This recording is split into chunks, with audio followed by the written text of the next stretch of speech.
Hello guys, welcome to my YouTube channel. For today's video, papakita ko sa inyo ang unang araw ng pagpa-plastic sa melon. Yan guys, nakikita nyo pa paano sila mag-plastic ng melon at pupuntahan po natin ang ating pula at para makita nyo. Ayan guys, papunta na ako sa ating pulaan ng melon. Itong pula na to ay pang 2 hectares na milunan. Dito lang ito makikita sa Quezon, sa barangay Calero, dito sa Quezon, Nueva Ecija. Ayan guys, yung ating pula ng melon. Ayan, nasa 233 yan.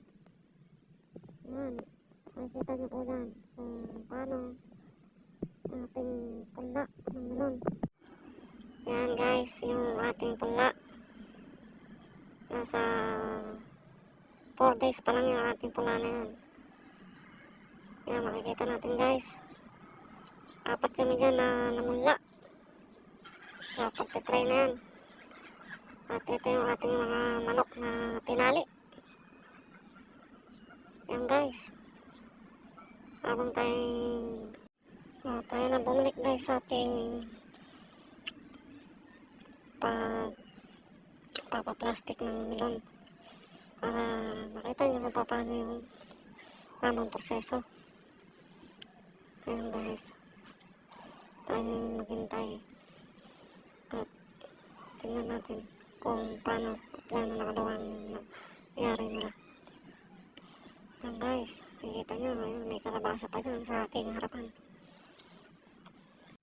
At dito makikita nyo rin yung madaming naging baldang tukubo ng melon kasi sa sobrang init at sila na luto sa init yung ating kinulog sa isang parte. Yan guys, nakikita nyo kung gaano kaluwang yung tapon na natin yan. Maghapon lang nila pa plastic yan. 10 katao na yan guys. Yan guys, makikita nyo kung gaano kadami yung ating nabaldang pula. Napapakita ko sa inyo guys kung gaano siya kalaki at gaano siya kaganda tingnan. Bali sa akin ito, pwede na rin tayo itanim para bumulas at lumawa na. Ayan natin makikita guys yung ating pula.